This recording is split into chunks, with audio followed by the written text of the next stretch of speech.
There's different traditions that do this, where before the person speaks, they stand for the reading of scripture. I know you're like, I just sat down, I got up, I got down. I just so badly, I want us to be a church that honors the word of the Lord. Not my word, but like the word. Would you just, we're going to stand, and at the end, the tradition goes that at the end of the reading of the passage, we say, thanks be to God for the word. Matthew 16, verse 13. Now, when Jesus came into the district of Caesarea Philippi, he asked his disciples, who do people say that the Son of Man is? And they said, some say John the Baptist, others say Elijah, and others Jeremiah or one of the prophets. He said to them, but who do you say that I am? Simon Peter replied, you are the Christ, the Son of the living God. And Jesus answered him, blessed are you, Simon Bar-Jonah, for flesh and blood has not revealed this to you, but my Father who is in heaven. And I tell you, you are Peter, and on this rock I will build my church, and the gates of hell shall not prevail against it. Amen. Thanks be to God. Wait, who comes from that kind of a tradition? Now you can say it. You're good. You can say it. Come on, isn't that good? Come. I would love for us to start. We'll mix it in here now. We're a little rusty because we're not the most traditional church, but yeah, we end with thanks be to God, because this is something to be thankful for. We'll mix it in here every once in a while, but you know me, I'm not the most traditional guy. The Lord's helping me he's redeeming things in me. In 2021, Brad, Cheryl, Ellie, and Sophie Sundberg, get your hands up back there. Whoop, whoop. They and their two dogs, Remy and Arlo, moved into the small cottage just 2 doors down from our home. They had just sold their beautiful home in a beautiful sought-after subdivision in Fort Gratiot and purchased a large property in Lexington that they had planned on building a home on one day. For 2 amazing years, we had neighbors who basically lived with us nonstop. We ate together, we prayed together, we worked out together, we walked in the orchard together, we got on after each other's kids together, and probably ate more bread and steak than anyone should together. This was one of the most rich and most meaningful seasons of our lives with our dear friends. Dinner became such a staple for the Bricker and the Sundbergs. It became a ritual that it got so bad to the point where the Sundbergs, when they didn't want to cook dinner, they would just text us and they would say, what's Lydia cooking tonight? And it even got so bad, some evenings, Ellie would ask Cheryl, hey, Mom, what are you cooking tonight? And if she didn't like the answer, her next response would be, what's Lydia cooking tonight? And then inevitably, they would come over for dinner. Life and love were being exchanged freely between us during this time. Brad would help me tirelessly with projects that I had going on in our barn. And Ellie would endure the watching of our 4 kids, our 4 dogs, and her sister, just so the 4 parents could go on double dates together to come up for some much needed air. We would laugh until we couldn't breathe. We would tell stories from our teenage years. We would cry from heartache and pain. And we would pray together for what was and is and what was on its way for each one of us. But this beautiful time of life lived with our friends didn't come without its difficulties. So now I'm about to air out our laundry here. Many days our children would sneak over to Brad and Cheryl's house and inevitably get into their house, steal some candy and an Oreo or 2. I really don't know where my children's Oreo addiction comes from, honestly. And probably leave the door open on their way out, which I'm sure was frustrating for Brad and Cheryl, as they already were living in a tiny house and basically found 4 more little people in their backyard constantly. Or there were the times in the early morning where Cheryl would be on a morning walk with Arlo and Remy in the orchard, and with her 2 dogs, our 2 dogs would find a way to go find and interrupt whatever kind of tranquility that Cheryl was experiencing, basically reducing Cheryl's alone time with God and her dogs from a meaningful walk to a task-oriented bonanza of canine chaos. That's a mouthful right there. Task-oriented bonanza of canine chaos. I'm sure Cheryl wished many days that we would just put up a fence, but instead we actually took our fence down when they lived with us. So, Or there was the time I came home from being in town and Brad was driving across our front lawn in his F-150 to take a shortcut, I don't know why, to get to the back storage building. And I had to call my friend and go, dude, why are you driving across my lawn? And he said, well, we live in the country. It doesn't really matter, does it? I'm like, yeah, it definitely does matter. And this is coming from the guy who now lives in the country and has the nicest lawn and nicest landscaping out of everybody down the road. So no, Brad, it's not because we just live in the country. You were just in a hurry. And probably one of the greatest frustrations of all was how Brad would unintentionally challenge every bit of masculinity within my bones. Anytime something in our house would break or need a quick fix, my kids and my wife would just say, why don't you ask Brad to come over and fix it? And if my family needed it, Brad could just build it. How can I teach my boys how to be a man when I've got someone constantly in my backyard building things and showing up, showing all my kids to do it?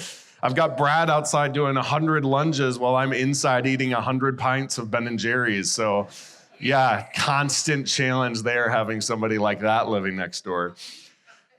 Community, it's delightful and it's difficult all at the same time. It presents us with the most meaningful things in life and also can cause the most frustrating scenarios, like your man's man best friend exposing my lack of capability with a hammer. Our friendships and our relationships, they take a lot of hard work along with a lot of patience and a lot of bread and steak to nurture into the kind of friendship that can weather the storms of conflict and produce something that is both tender and resilient at the same time. We've been fortunate to find that in the Sundbergs. But disclaimer, I want to say this, that the Brickers nor the Sundbergs are the gold standard of relationships. We are not the goal. We probably hurt each other more times than we would like to admit. Maybe not intentionally, but it still happens, and that is something we long to change within ourselves. We have not arrived, and we are not the goal, but we are pressing on towards a better, more meaningful, and connected relationship with each other in spite of our shortcomings. Our relationship with the Sundbergs isn't just an example of what the church is like, it's an example of what the church is. It's a beautiful mixed bag of people and situations that completely disrupt the way we live. At the Clearing, we are both people with both depth and shallowness, assurance and anxiousness. We are people who are resolved and conflicted. We're both extroverted and introverted. We are people of brokenness and yet wholeness. We represent both the rich and the poor, and we are from every way of life, all rolled up into one thing we call the capital C church. That's who we are, and that's what's happening in the room right now. So now there is this question, what is this church and this mixed bag of people actually for? What are we doing together? And in order to answer that question of what we are doing together, we first need to address why the word church is becoming more and more unappealing. So I want to kind of build off of what Nate spoke about last week. Nate spoke about the gospel. What is the gospel? It's really the good news of a kingdom that has come and a king who has made himself king in the earth. And the good news that he brought that is different than all the other gospels and all the other things that the world would like us to believe. So to kind of follow that thought, how many of you guys were here with us last week? Good. You came back. And that's because I'm like, as he was speaking, I was like, we are going to build, this is like a Lego. It's just going to fit perfectly together. I want to kind of build off of his idea of the gospel. He talked about the gospel of Hellenism, of these like Greek mindsets that we've kind of adapted into our Western beliefs. Give me a minute to get to the scripture I just read, because I just want to set kind of the tone of what's going on even in the church right now with our beliefs about what church is for. And how we go about doing church. So the thing we have to address of why the word church, especially maybe outside these walls, is so unappealing, maybe even inside these walls, you're like, I don't even know why I'm here. How did I get here? I don't know. I got drugged here by somebody I love. I don't know. And maybe that's you, but hopefully this will help. One of the things that our society has greatly adapted and really started to believe a gospel of is the gospel of individualism. Individualism is the habit or principle of being independent and self-reliant. This is not surprising because what do we love in America? Independence, right? Like our whole nation was founded on freedom and independence. Let's go, free to be me. Let's do this thing. That's what we live for. We live for freedom, and it's good. It's not bad, but it's what Nate said. It's an anti-hero. It does the right thing sometimes for the wrong reasons. Right? So individualism, if you took this thing, like if my body is the church and there's individualism growing in it, if we biopsied it and cut it out and we held it up and we said, man, what is this? What's going to happen if this thing keeps growing in this body? Like it's growing. So if we keep letting it grow, what's going to happen? Like that's what a biopsy is that you take it out and you go, oh, okay, what's going on here? Should we leave it alone? Is it going to keep growing? And then what happens when the host starts to become reliant on that thing? What happens when everything in the body starts to revolve around this thing that's inside? I'd like to say individualism is the cancer that is literally eating the body of Christ alive right now.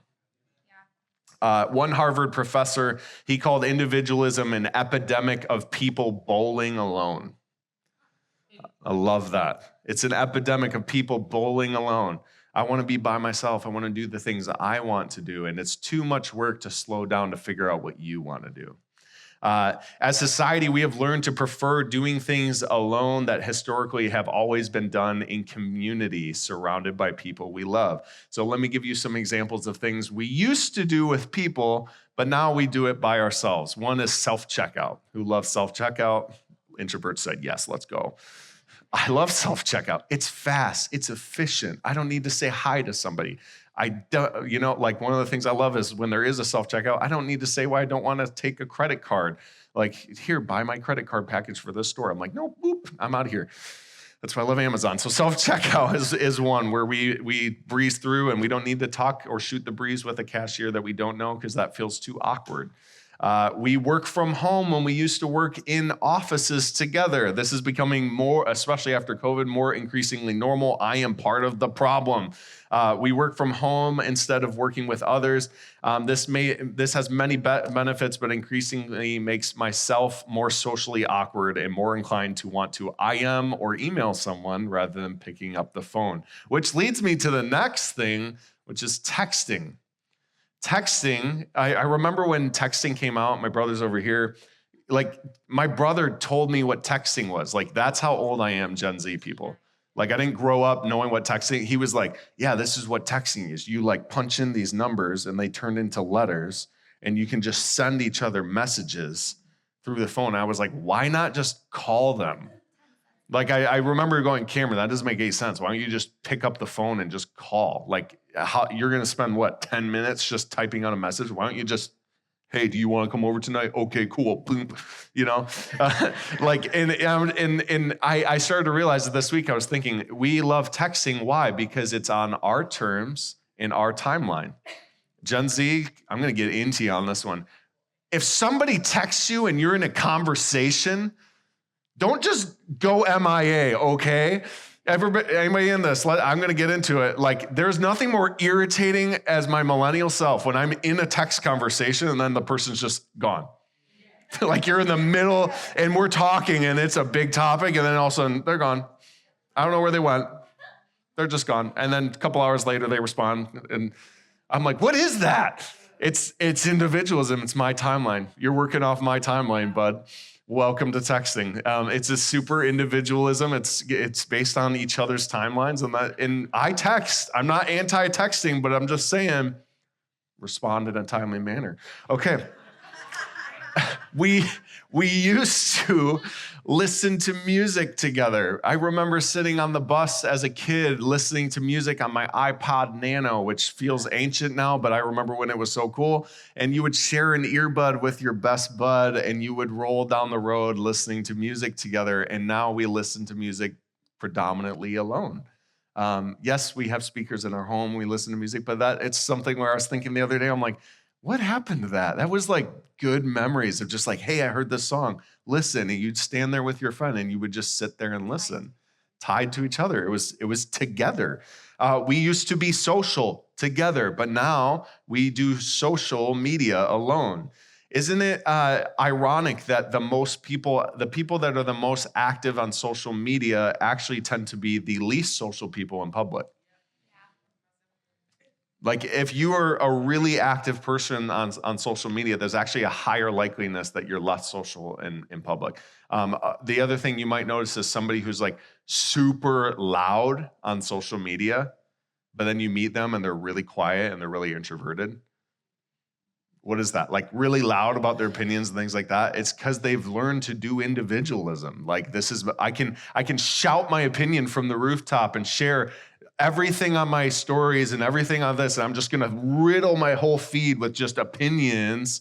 But then in reality, when you start to have face-to-face conversation, they don't even know how to actually have a conversation that could be even disagreeable. Why? Because we've learned to do life alone and be with our opinion alone and do our thing alone and not do life together. We used to go shopping together. Anybody know when it was like, hey, let's go to the mall together? Yeah, like it's like, hey, let's go shopping together. Why? I don't know, because it's fun. Why is it fun? Because we're doing it together. You remember that life? But now every mall, and I'm not pro consumerism, pro malls. Malls are really just a consumerist church. It really is. It's a temple of shopping, really. So don't get me into that. But we used to do things together. It was a fun activity to go walk and talk with your friends and do something together. We would cook and eat together. But now increasingly, we go through drive-throughs and we don't sit at the table as families and pray and give thanks to the Lord for the meal that's in front of us. We go through Taco Bell and we eat on the way home and then we sit in front of a TV. We do it. Why? Because it's easier to be alone. We used to do crafting and hobbies together. Remember things like art club, sewing club, woodworking club, where we would come together as in a community of people. And it wasn't just I'm doing art by myself, but you were doing art with people doing art, right? Some of the older generation, they're like, nah, the art club in Lexington is still fire, right? There's some of you who are like, no, my art club, it's still going, and that's amazing, keep going. But like, I know just in our generation, the idea of sitting with others painting, you're like, I could be alone sitting and doing painting and, the X, Y, Z. We used to do board games together, but now we play Call of Duty alone. Okay, well, let's go. Yeah, man. There we go. Okay, Sarah. Sorry, I made a generalized male thing. It's cool. Girls can play Call of Duty too. But we used to play board games and card games, and they used to be social activities with people, and now we play video games alone. But we're online together, right? We used to exercise together. We would do group dancing, jogging, or fitness classes, and they've actually been on the decline where solo workouts and Peloton and video things, it's so much more easy when you can do it on your timeline and at home, right? Okay, I'm done with the examples, but these are all examples of things that we do that are just more convenient when we do them by themselves. A great theologian, his name is Nate Thompson, he said, every gospel that the world offers you is the anti-hero to your heart, soul, mind, and strength. They will occasionally do the right thing for the wrong reasons. These are things where we go, this is right, this is good, but it's actually doing it with the wrong intent in mind. Like, it doesn't mean that alone time isn't a thing or that me time can't be a thing. It's just that it has grown into such a elaborate, huge thing that it's taken over every part of our life. Where the idea of being inconvenienced to come to a Sunday morning service and give 2 hours of our life to be with the body feels hard. When that never used to feel hard. That was just how life did. Remember when on Sundays everything was closed? Because we did life together. But now we opened things up because it's easier to do life separately, right? Don't even get me going on Chick-fil-A. Chick-fil-A closes, and yet they're one of the most profitable chain in America, and they're closed on Sundays. Why? Because you honor Shabbat. Here we go. Derail, coming back. So here's the deal. We all want to have our cake and eat it too, but I would like to say we all want to have our cake and we want to eat it alone. The reality is that there are some cakes God bakes, not so you can eat it alone, but that you would eat it with him and with the rest of his kids all at once in the same room on the same day at the same time together. There are some things God refuses to do until everyone has sat down at the table. You remember what that was like as a kid? Where dinner didn't start until everyone was at the table? What I'd like to propose to you is that there's some things God doesn't do until all of his kids are at the table.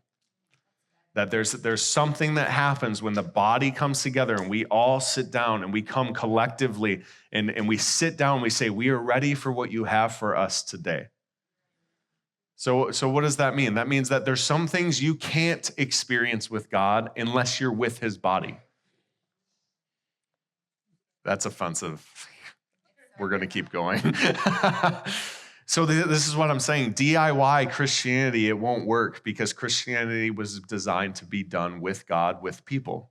Do it yourself Christianity, it's not a thing. Jesus didn't create, like in the Bible, you don't see a version of church or a version of Christianity done alone. There's not a single record of it. Yes, Jesus goes out into the wilderness for 40 days, but he returns. And one of the first things he does is he goes back to a synagogue.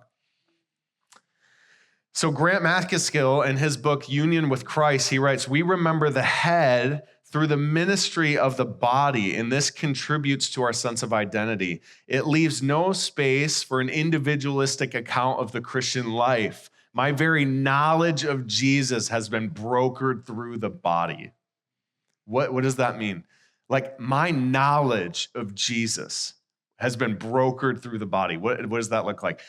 When with my daughter Scarlett, like one of my favorite things to do with her is just literally just lavish my love on her. Like just cover her in just kisses and hugs and identity and how awesome she is and things like that. This is one thing that I'll do with her is I will take my hands and I will bring her head up to my lips and I will kiss her on the forehead. This is what I would like to propose to you based off of this quote. There are some things that Jesus will do alone as the head. Jesus is the head of the body. I can kiss Scarlett with my lips without using my hands. But there are times where I need to take my hands and direct her eyes to my eyes and then bring her up for a kiss on the forehead. What is that? That is the body bringing her to attention to her Father's eyes and to what is coming, so that she can be engaged and fall into the love that her Father has. What is that? It means, are you guys tracking with me right now? What is that? It's Jesus can do whatever he wants at any time, at any moment, alone. But yet he chooses to use his very hands, the body that he has in the earth, that's you and I. He chooses to take these hands and use them as a thing to take the attention of this little girl or us or the lost and bring her eyes up to look into the eyes of her Father and then bring her in close. He's not working alone. He's working with the church. That is why the church is his body. It's bringing you in close. James K.A. Smith, in his book, You Are What You Love, he says this, because when the thin gruel of do-it-yourself spirituality turns out to be isolating, lonely, and unable to endure crisis, the spiritual but not religious crowd might find itself surprisingly open to something entirely different. In ways that they never could have anticipated, some will begin to wonder if renunciation isn't the way to wholeness, if freedom might be found in the gift of constraint, and if the strange rituals of Christian worship are the answer to their most human aspirations. So in other words, what if it's not, oh, well, if I stay home from church or if I don't do this, if it's all about me, and all the things I want to do and my timelines and, well, I've got sports and so I've got, I don't want to give every Sunday. I'll come every other week. What if actually freedom and happiness and the true gospel that Nate spoke about last week, what if it's actually way more about stepping into and letting the rituals of Christian worship, of thanksgiving, and being around the body and seeing other people believing in Jesus and talking about Jesus and behaving like Jesus, what if that's actually the greatest source of life? What if what we're doing right now is actually one of the best things we can do for ourselves right now, is be around people who love the same person we love?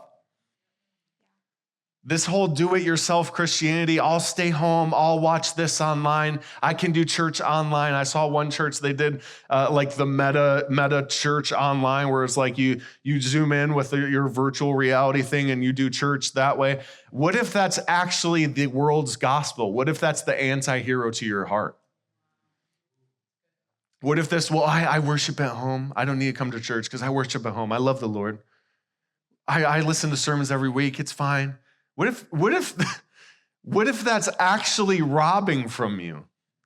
What if you actually need to be around community, like we had with the Sunbergs, where it's like you're challenging each other, you're dealing with conflict, but you're also getting rich reward and good communion and these moments of just giving and receiving and giving and receiving? What if that's why we're here?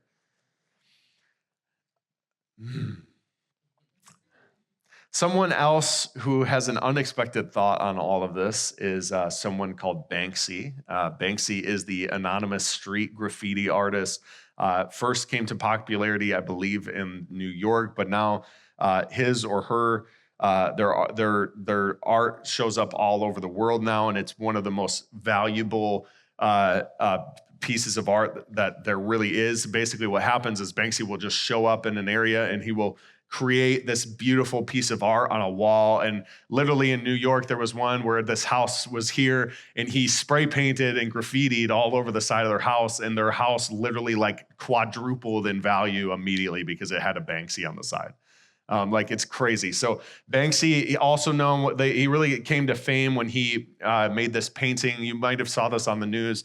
It was the girl with the balloon, and it was a Banksy painting that is hilarious to me. It was a Banksy painting in this big, thick frame, and it went to auction, this art auction, and it sold for $1.4 million. And as soon as it sold, boom, sold, and they hit the gavel, Banksy hit a remote, like a remote radio whatever, and there was a shredder built into it. So as soon as it sold, the painting went down and got shredded halfway in the frame. And really, it was just this like amazing, like, this is stupid. Why are people paying so much money? Like, we need to be helping people in the poor and all this. So like the artist is like, boom, got ya. Your $1.4 million is gone. Boom. And so this painting gets shredded. And then literally, I think it was last year, that shredded painting, it's like half shredded, sold for $25 million. So the moral of the story is art is dumb.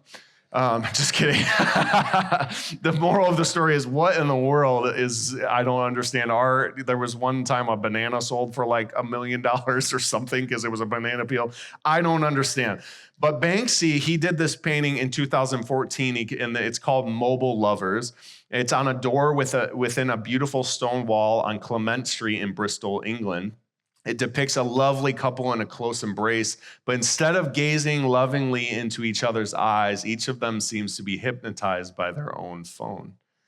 With this striking visual, Banksy critiques our societies that created a true addiction to cell phones for many. As it is often the case with the artist, location is part of the work. The mural is painted in a darkened doorway, suggesting an illicit affair, but instead of a dangerous plot, we see two people distracted by technology. The romantic glow is actually coming from the light of their screens. What if Banksy is actually talking about the church here? Banksy points out something I think we're all afraid to say. Not only has individualism caused disconnection within the church, it's caused us to have a literal affair of the heart, where this anti-hero has worked its way into our mind and our soul and our strength, where we've believed an anti-hero gospel, and the anti-hero is you and it is me. So yes, we may not bow down to physical idols like the Israelites once did. No, now we just cheat on God with ourselves. What if the idol that we're bowing down to is actually me? What if it's not actually an image or a thing? What if it's actually my preferences and what I want and how I want to go about my life and my good life that I am racing towards because that's the gospel I've created? You're like, wow, this is a lot. Now let's get into the Bible. Are we good? Are we good? Did we set the stage of individualism? Go to Matthew 16:13. Matthew 16:13. It's what I read earlier. Now, when Jesus came into the district of Caesarea Philippi, he asked his disciples, who do people say that the Son of Man is?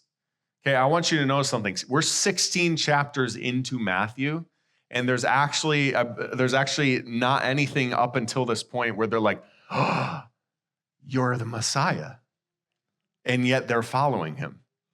So still, we're 16 chapters into this story, and the disciples are still following this guy around and honestly unsure of what he is. They just know he's something. Okay, so Jesus is literally asking them. He's not asking for fun. He's literally like, tell me, who do people say that I am?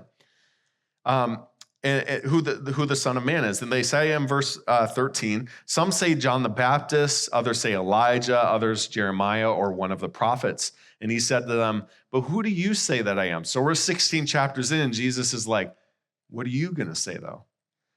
And Simon Peter replied, you are the Christ, the Son of the living God. You need to understand how intense and how awesome this moment is in this part of the Bible. Like Peter in this moment, he says this with unshivering certainty. Like he's not wavering. He's not like, I have an idea. He's not dependent on, well, enough people now have said you're the Messiah. Enough people have said that you're God's son. Like now I believe it because all my friends have told me so. No, like with unshivering certainty, he says, you are the son, you're the Son of the living God. You're the Christ.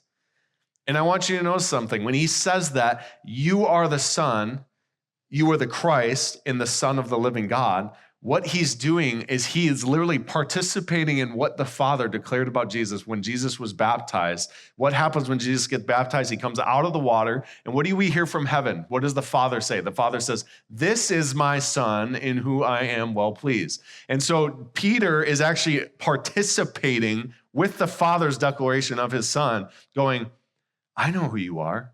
You're the Christ. You're the anointed one. You're the Son of the living God. Okay, we're going to keep going. And Jesus answered him, blessed are you, Simon Bar-Jonah, for flesh and blood has not revealed this to you, but my Father who is in heaven. So you didn't think this up on your own, Peter. You heard something. And who did you hear it from? You heard the echo of what happened in my baptism, that when I was baptized, my Father said, this is my Son in whom I'm well pleased. So when Peter says, you are the Christ, he could have said, you're the Christ. You're the Messiah. No, he continues it. He says, you're the Messiah, the Son of the living God. He's participating in what the Father's been saying about his Son. And then he continues, Jesus says, and I tell you, you are Peter, and on this rock I will build my church, and the gates of hell shall not prevail against it.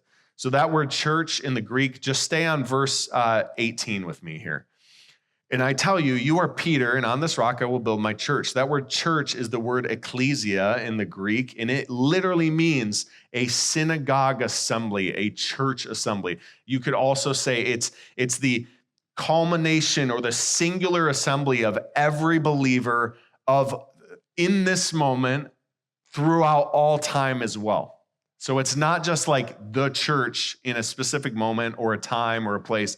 When he says church, it literally is every believer of throughout all time where there will, whenever time ends. I don't know.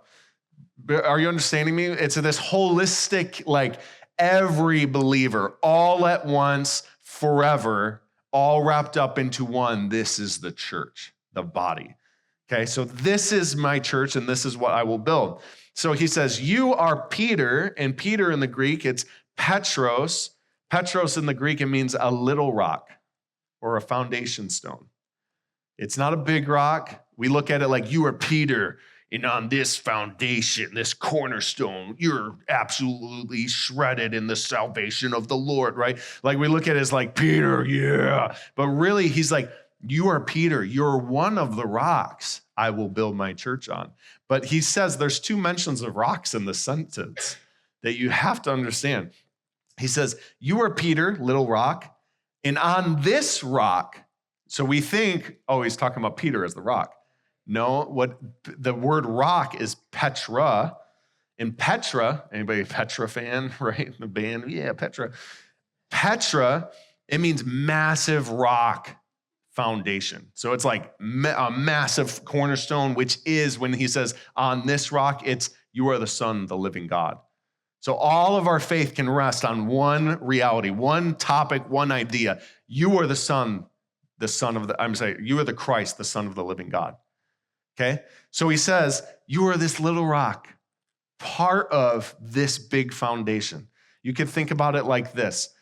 When you pour concrete, what do you need to pour concrete? You need a bunch of little rocks all brought into one thing and then pressed down together to make one concrete slab. Right? But all these rocks, when they're like when you see one of those cement trucks, when they're pouring all the cement, it comes out as like chunks of stone. It doesn't come out smooth and liquidy. There's lots of little rocks that you see in it. And then when it gets pressed down together, it becomes one big thing. So he's like, Peter, you're this little rock, but I'm going to build you into this massive foundation, this massive rock. Okay? The church here this is what Jesus is saying. The church isn't for Peter. Peter is for the church. Some of y'all have been coming to church thinking this is for me. No, you're for this. Like he's like, Peter, your life is not unto you, unto your individualism. Your life is unto the whole thing. You're one rock within the whole slab. Okay? Peter is part of the church, but he himself isn't the church. Peter exists for the building up of the church and not the other way around. Jesus will use a little rock to build a massive rock. But here's the thing, and I this is adjusting terminology. It's adjusting me. I grew up saying, well, I am the church. And it's not an unbiblical thing to say. It's not like you are the temple of the Holy Spirit. But I would look at it as I am the church, capital C. And that's not true. I am part of the church. The church, I don't exist. Like the church doesn't exist for my convenience. I exist for the convenience of his church. Uh-oh.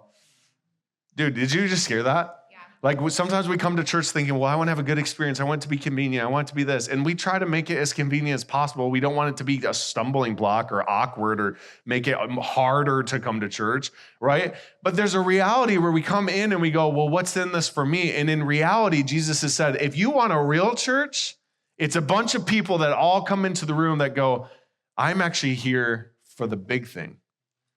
I'm not here for what I can get from this. I'm here for what we can help build here. Are you tracking? Some of you are like, I'm out. Get me out of here. There's something you need to see here. Peter is the one to say, look, all the other 12, just imagine this. There's 11 other disciples standing there next to Peter. Peter's the only one to go, you're the Christ. You're the Son of the living God. And in that moment, what does that tell us? It tells us that the Father reveals who Jesus is to us, but the bride tells us what he is like. The Father revealed to Peter, this is who he is. But guess whose job it was to say, this is who he is like. This is the characteristics of who he is.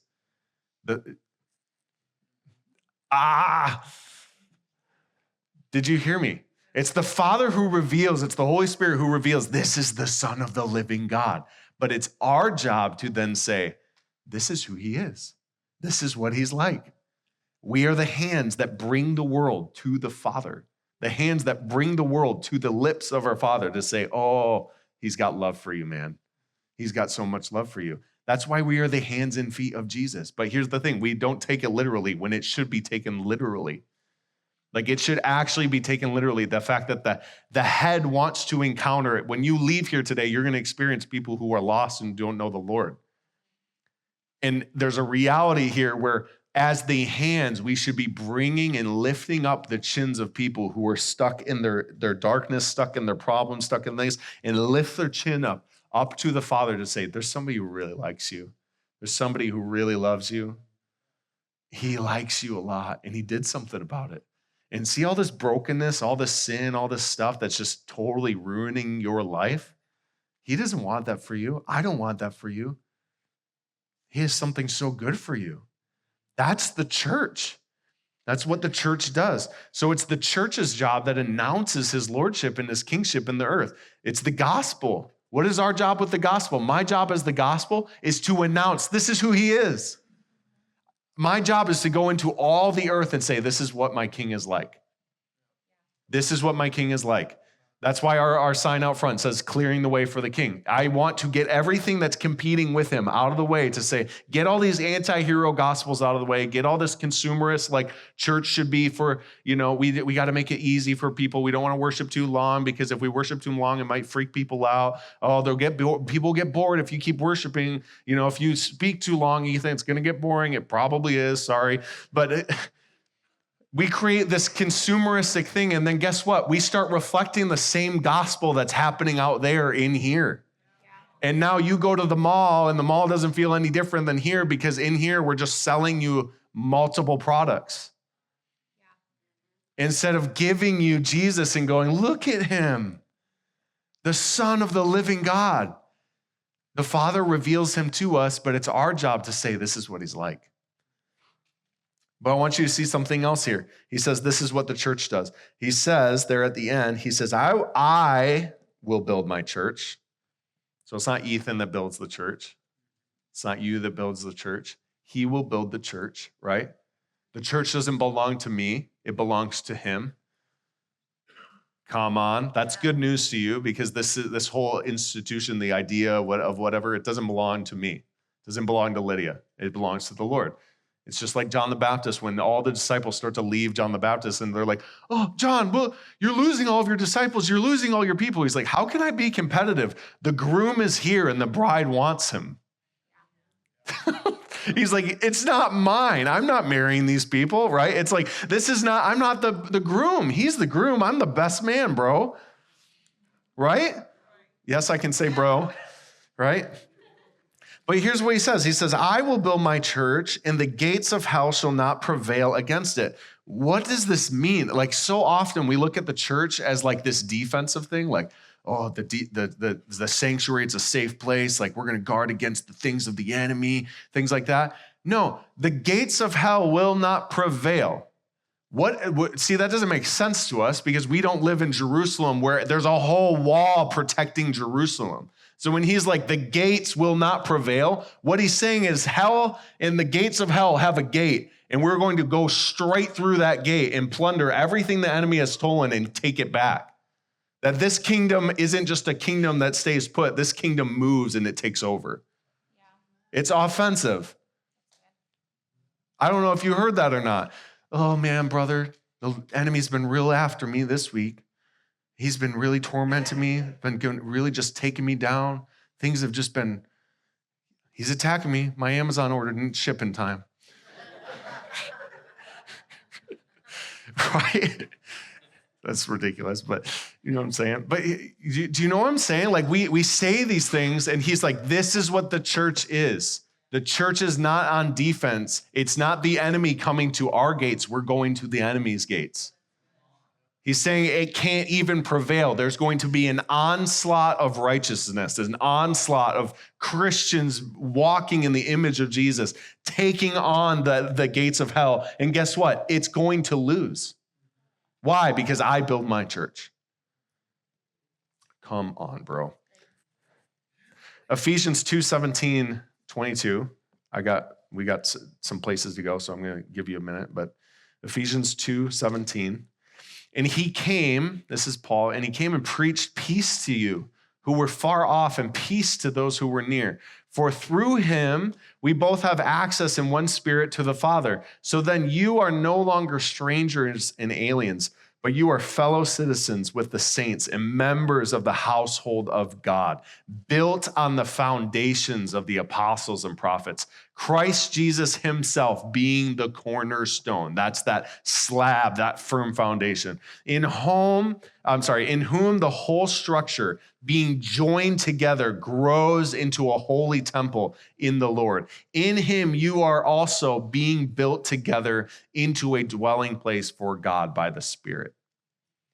In him you are also being built together. What does that mean?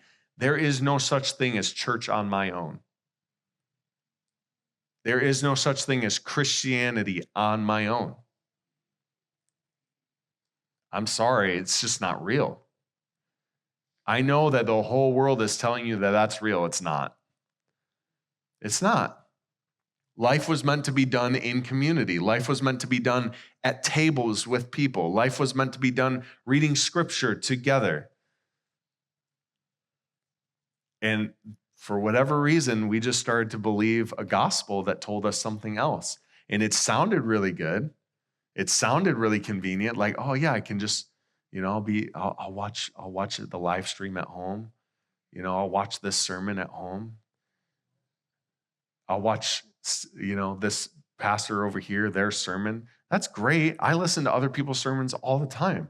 I'm not saying it's evil or bad or anything like that. But here's the deal. They're in a different region than you, probably a different state than you. And the pastor of the house that you're at right now is giving a message for this group, for these people, for these stones that are being built together for one purpose. And that's the establishment of his kingdom in the earth. And so you can listen to Stephen Furtick and you can listen to Michael Miller and Michael Koulianos and you name it, the next big guy. And you can listen to all these other sermons. It's amazing, but there is a message and something that the Lord is trying to do in his people, in a place, in a specific moment, in time, real time, right now. And that's hard to hear in a world that says, well, you can make your doctor's appointment whenever you want. Here's your app. You can pick your date and pick your time and when you want to do this. And Amazon will tell you it can get here tomorrow. But hey, if you want to be a little bit more green, you can ship it in 3 days and we'll give you $1 because you made a good decision to keep the earth healthy, right? It's like, we got so many options, right? We got tons of options. And the problem with that is we begin to worship those options. Those options actually start to get in us, and it's the gospel Nate was talking about last week. It starts to get in us, and we start to go, oh, I kind of like this. I like this on my terms and not on his terms. I like when the dinner table is set, but I don't actually have to show up when it's convenient for me. And the reality is the Lord has set a table, and he said, children, would you come and sit down with me? We would like to commune today. And the reality is it's a specific time at a specific place in a specific moment. And he's inviting us all as the bride, as little stones, to come together and bringing our little kingdoms to a bigger kingdom and bringing them together and establishing them in one spot to say, we believe he is the Christ, the Son of the living God. That's what we're here for. And then when his creation comes together as his creation and we begin to worship him, you guys are like, I don't understand why worship's so important. Worship is so important because it is his creation reflecting back to him saying, you are the Christ. You are who you say you are. Because Adam and Eve, here's the deal. When Adam and Eve sinned, what was the sin? I don't know if you are who you said you are. But when we come together and we go, you are who you said you are. You are faithful and you are merciful and steadfast and loving. What is it doing? It's his creation coming together, being established, and it is going against the gates of hell. It's offensive. And here's the deal. It's offensive too. Why is it's offensive and offensive? Why is it offensive? Because it will not agree with your anti-hero gospels that you walked in here with. So if you're in here and you're like, I don't know, Ethan, you're really biased to this because you're a pastor. I might be. We're going to get into that just in a little minute here. But if you come in here, I don't know, I've got, what about this? What about that? What about? Oftentimes it's a reflection that we are so concerned about what we believe and how it works out for me in the end. We can't even come to a realization that what if it's not about you? What if it's not about you having your cake and eating it alone? What if it's about you bringing cake and watching everybody else eat it? Sorry, we're going to get away from the cake examples. I like cake too. It's amazing. Nate brought up something last week that blew my mind. I was like, oh my gosh. He talked about how we're all like national parks. Like we're national parks. What are national parks? National parks are set apart places. They're set apart to be untouched, to be unruled, to be completely left alone. And I just, like, as he was speaking last week, I'm just up here just like I know where I'm going with this. And I wrote this down as what Nate was speaking. The church is God's national parks. This is his kingdom being established in the earth. We are all just one big national park. It is untouched land, untouched people, set aside for the purpose of generations seeing the glory of something so pure and holy. The church is untouched by the world and yet utterly touched by the living God. Untouched by the earth, but yet utterly touched and have fingerprints of God all over it. It's a space that is designated to contain both God and man, grandeur and beast, protected but not controlled, explored and yet unforeseen. It is the place where holy and human intersect, where heaven and earth embrace one another in perfect harmony. That's what we're doing right now. When you walked in here, you walked into God's national park. Where yeah, it's you're going to see beauty. You're also going to see a bear tearing off the head of a salmon. You know what I mean? It's like you go into national parks, you see things, you're like, whoa. But the reality is you're coming into a place, it's like, it's messy and it's disruptive. It's people that want to maybe do life with you, maybe that you don't connect with them very well. And it's like, this is awkward, but weird at the same time, but it's amazing. It's a mixed bag of all these different things. But it's God's untouched land. It's the land that he touched, but not land that the world can touch. Not land where a gospel can come in and start to change it and build things in it. It's land that was made to be left alone, right? That's that pure holy temple, a place where God was made to dwell. James Smith, in his book, You Are What You Love, he says this: the most potent, charged, and transformative site of the Spirit work is found in the most unlikely of places, the church. The church is that household where the Spirit feeds us what we need and where, by his grace, we become a people who desire him above all else. Christian worship is the feast where we acquire new hungers for God and for what God desires, and are then sent into his creation to act accordingly. So like what I've grown up is this idea of like, well, I am the church. You are the church. But like your kingdom, this little kingdom that you're responsible for outside of this big K kingdom, right? Your little K kingdom out in your world, in your home and things like that. If your little K kingdom isn't starting to look like the kingdom, it's not the church. That's the sad reality, is that if our homes don't feel like this room, are we really the church? If the people around our tables aren't actually starting to provoke us and make us better and move us towards the heart of God and things like that, if we're not doing communion with people and becoming more like Jesus and bearing his image and things like that, are we actually establishing his kingdom in our midst? Or are we just claiming the title for the right reasons or the right idea, but not actually doing anything about it?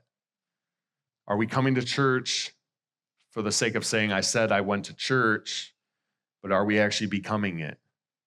Are we little pebbles starting to be conformed and molded into the big slab?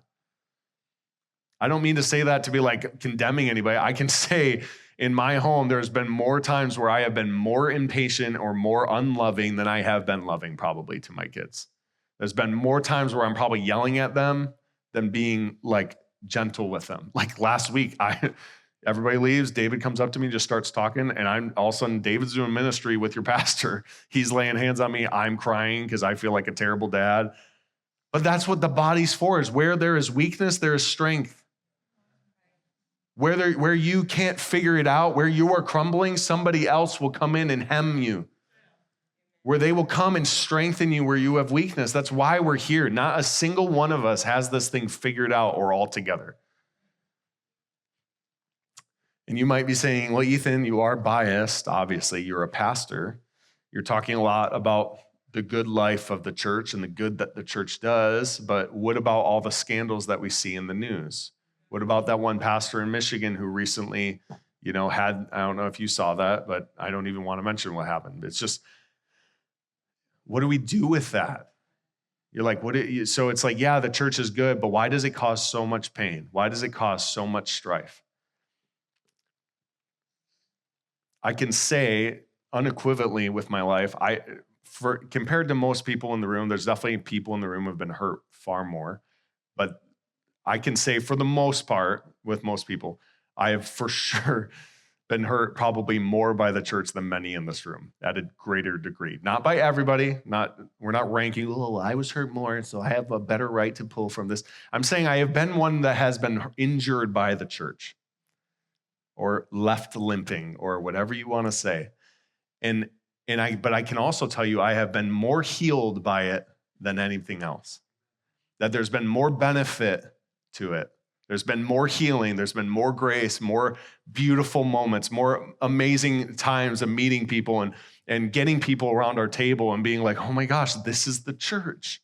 There's been more of that than the angst and the what in the world is going on over here, right? And the reality is in America, we live in a world where every scandal is juicy. And the problem is we like it. We like hearing about it. We like hearing about the problems. We like hearing about, oh my gosh, can you believe what this pastor did?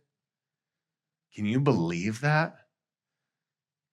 We eat it up, and the media knows it. And we live in a world where 100 years ago, you wouldn't hear about what happened in Alabama because you lived in Michigan.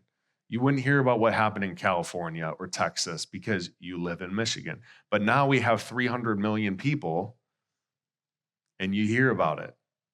But what I can say is that for everyone, they are completely just the odd one out. That there are far more pastors doing such good and far more churches making a bigger impact than that one guy who did that one thing. Henry Nouwen, he says this. It says, in a letter, Henry Nouwen was asked, why do we even need church? And his response was this: you are right that all the great saints have found this God. But I also want to say that all the mystics I've read, such as John of the Cross, Teresa of Avila, Thomas à Kempis, Meister Eckhart, were all people deeply connected with the church. The church, as you say so clearly, can be in the way of God, but it will never cease to also be the way to God. Did you hear that? The church might be in the way of God, but it will never cease to also be the way to God.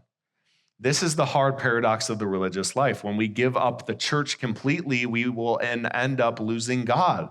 In many ways, we are in the same situation that Jesus was during his lifetime. He strongly criticized the religious leaders of his time, but continued to say that people should listen to their words without following their example. While Jesus was very critical of the religious institutions of his time, he never suggested that people could do without them. And this is even true of today. The church, though it sometimes gets in the way of God, it will never cease to be the way to God. It will never stop being the hands that bring the earth up into heaven's kiss. There will always be risk being in community with people.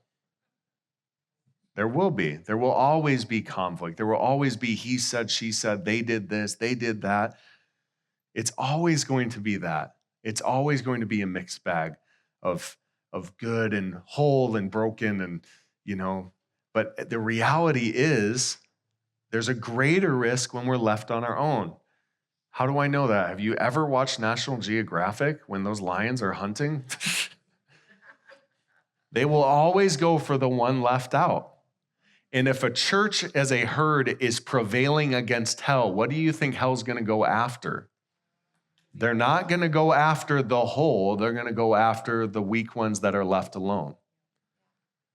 There's wholeness in community. Yes, there's risk. Yes, you could get hurt. Yes, you could get offended. Yes, pain could happen. And yes, your leaders could fall. That could happen. But guess what I know? That your salvation, your church, and everything that you believe in, the reason why you're even in the room, it's not because Ethan's speaking, Lydia's leading worship, there's this great thing happening. It's because we walked in to stand on a firm foundation that he is the Christ and he is the Son of the living God. That's why we're here. Right? That's why we're here. We're here because he is the rock that we stand on. John Ortberg, he says, we generally sin alone, but we heal together. Most of the time we sin alone. We do things we shouldn't be doing alone, but the rest of the time we heal together. And that's why we come together. Ethan, why are you speaking to us about this? Guys, you're the church. And if the people you're interacting with are not getting their heads lifted to the king that wants to kiss them, I know some of you are like, I don't want to be kissed by no king, you're a man or whatever. But you know what I'm saying? Like, it's like there's that father, like the father wants to lavish his love on this world. And if you're not the one to lift their head, who will? If you're in your own little K kingdom, you have your own sphere of influence, the places you go, I don't go. And I was talking to Andrea about this before church, that we have placed the role of being the hands and feet of Jesus as being we need a pastor to do it. The pastor's going to do it. And we've called it the Lord's work. Now I'm stealing from Tim Keller in a message Nate sent me. We call it, I'm doing the Lord's work. If you say I'm doing the Lord's work, you just think, I'm doing ministry. But guess what? Nate's doing the Lord's work when he's got his hands deep in somebody's arteries. You're doing the Lord's work when you're doing plumbing and you're at somebody's house and talking to them about the Lord. You're doing the Lord's work when you're at Chase and you're helping somebody ring somebody up and get them through their processes of their finances and talking to them about the Lord. You're doing the Lord's work when you're doing your work. And the problem is we say, the pastor is the church. I'm not the church. The pastor is the hands and feet. No, I am part of the whole concrete slab. I'm one of the little pebbles. I am just like Peter, where the church doesn't belong to me. I belong to it. And it's the same for you. You belong to the church. So then when you remove yourself from the church as a little pebble outside of this concrete slab, what are you?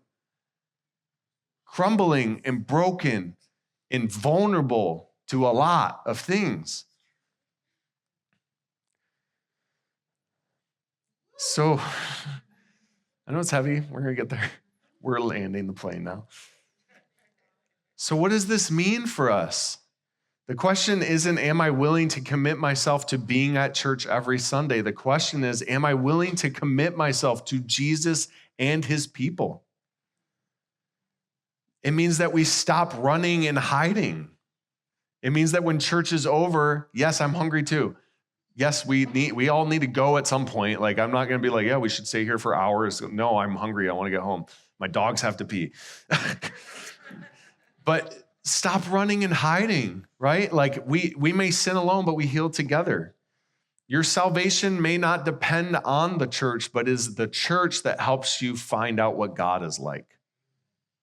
And I'm telling you, it's really hard to follow Jesus if you don't know what he's like. That's what the people around you are for. I have found out more about Jesus through the people the Lord has put in my life, probably than just praying alone. Well, like we'll have people say, you just seem so steady, even when things are up and down and when things are crazy and when you're getting, these different things happening. And I'm like, it's not my steadiness. I have surrounded myself with steady people. Come on. It's a lot easier to handle a wave that's hitting you when you're locked arms with a bunch of people as it's hitting you. So what I'm saying is you have a responsibility to the church. Because for me to say you have a responsibility to the church is to say you have a responsibility to yourself. And by saying you have a responsibility to the church, I'm saying you have a responsibility to the thing you already belong in if you say you follow Jesus. And the reality is, do not delay what the Lord wants to do in the people around you because you have not showed up to the table. Come on, as your pastor, can I just get into you for just 5 seconds? Do not delay what God wants to do in the people around you, in the children in that room, because you're just not feeling it today. Because it's just inconvenient to be at church today. I look at like Amber and Scott like that one Sunday. After Bethany's wedding, they stayed up till like 2 a.m. and then they're still here on Sunday. They went out to Grand Rapids and they drove like 3 hours to get here in the morning just for church on Sunday. I'm not saying that it's like, oh, you can't miss Sundays. Like last year I skipped a service just to go to a Lions game. That's fine. But like, there's a commitment to be like, no, we will be part of this church. We will be ingrained and completely solidified in this body of people. There's a commitment to Jesus and to his people, not even to the clearing. It's to the Lord. So show up. Show up to the table.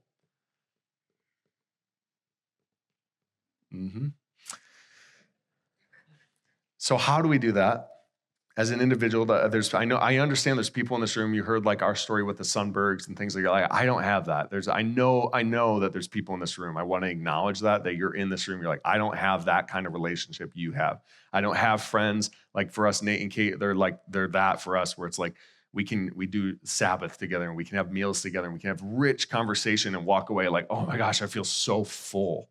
Like just so rich, so full, and just full of life and things like that. I know that there's people in this room, you're like, I have never had that. I feel like I never will have that. You will have that. You just have to show up long enough. And I would say this, the hardest part about it, when people are like, I don't know how I'll ever have that. It's because you run too much. Like it's really hard to try to grow relationship with people that are here some days and then gone the others. It's really hard to have a parent be a good parent if they're there some days and then absent the other days, right? It's hard to grow a connection with somebody who's just like, yeah, I'm kind of here, but I'm kind of 1 foot out. I'm in, but I might be out some days. Do you know what I'm saying? It's really hard to like love somebody who's running the opposite direction as you. And so if you like come in, you're like, I don't understand why why I have no relationships or whatever, things like that. I'm not saying that you are a problem. I'm not saying that you are broken or things like that. It's just like, stop running, settle yourself. And then here's the biggest trick. Here's the best thing. Everybody has the same exact thing in common. Here it is. Ready? Food. Yep. Food. Y'all got to eat. I got to eat. So let's eat together. Do you know that's the easiest way to connect with people? Let's go eat food. When you watch Jesus, how did Jesus disciple his people? How did Jesus lead sinners into righteousness? How did Jesus lead Zacchaeus, a tax collector, from sin in the just stealing and criminal activity to now he's giving back 4 times as much as what he stole. And he's like, I'm going to be a disciple now. How did he do it? Dinner. He did it with dinner. He said, come have dinner with me. We will sit and we will talk. So how do you build community here at the clearing? You have to be intentional. I can't do it for you. And that's again, I'm going to go back to it. Well, we got to do more. Okay, we're doing Wednesdays. Well, I don't understand why I have community. Well, you're not at Wednesdays. I don't understand why I have community. As soon as service ends, you're out the door.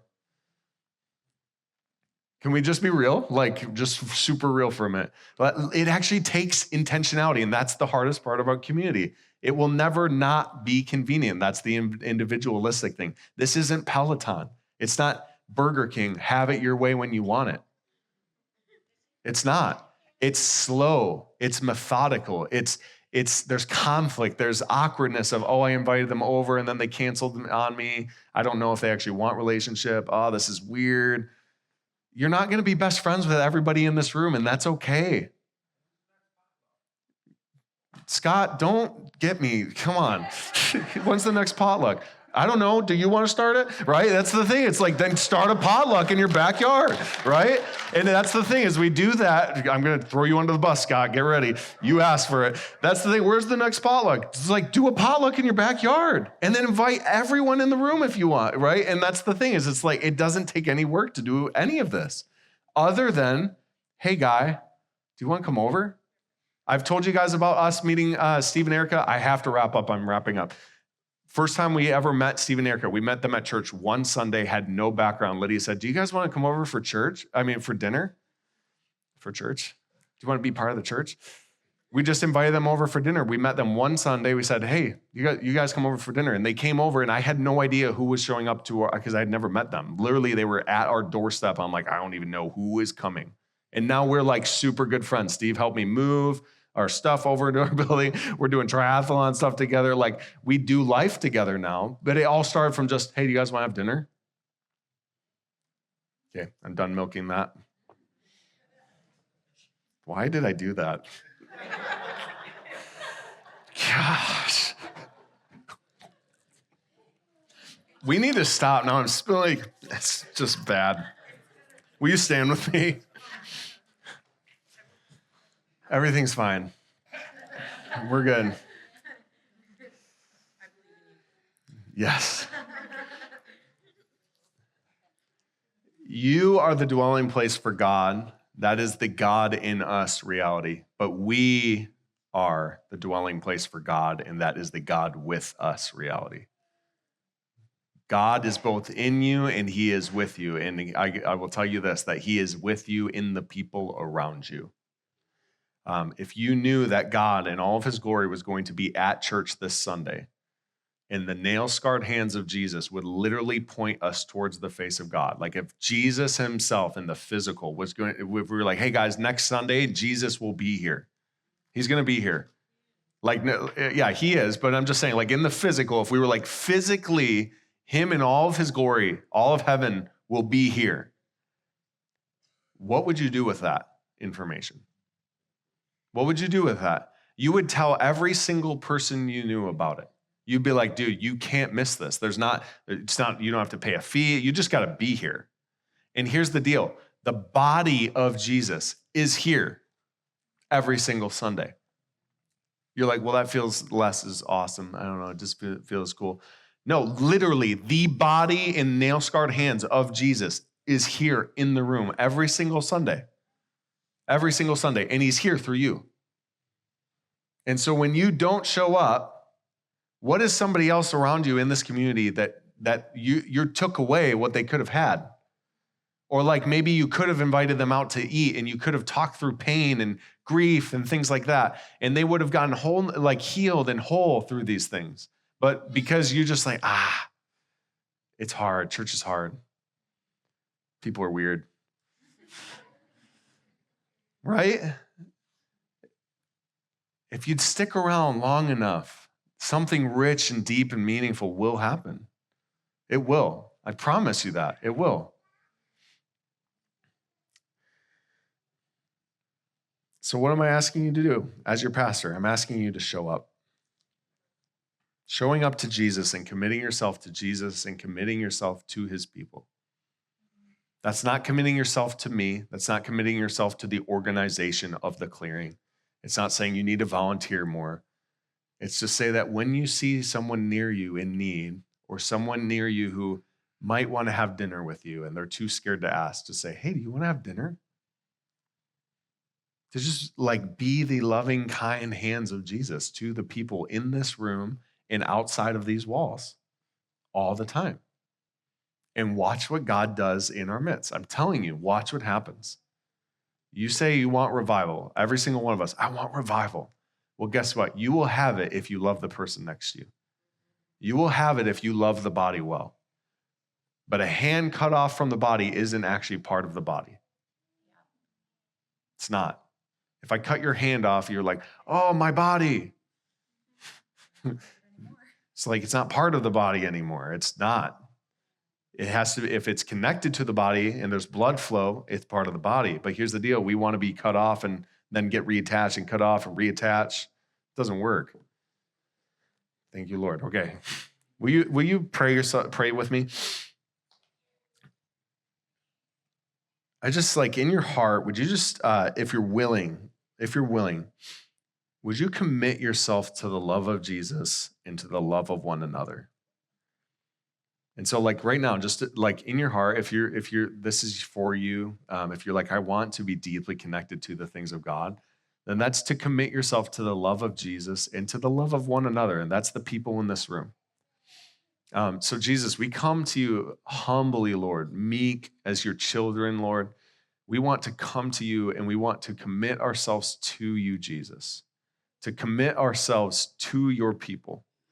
And Lord, we confess for the things we have done, the things that we have done that have separated us from the body or separated us from relationships, or, we even confess the things that maybe we need to clean up in this very room, the things we have said, the things we have done, the things we have left undone that we should have done in this room with these people that love you. And Lord, we just say we want to be part of your church. We want to be enveloped and surrounded and solidified in your church, Lord. So would you do it in us? In Jesus' name, amen.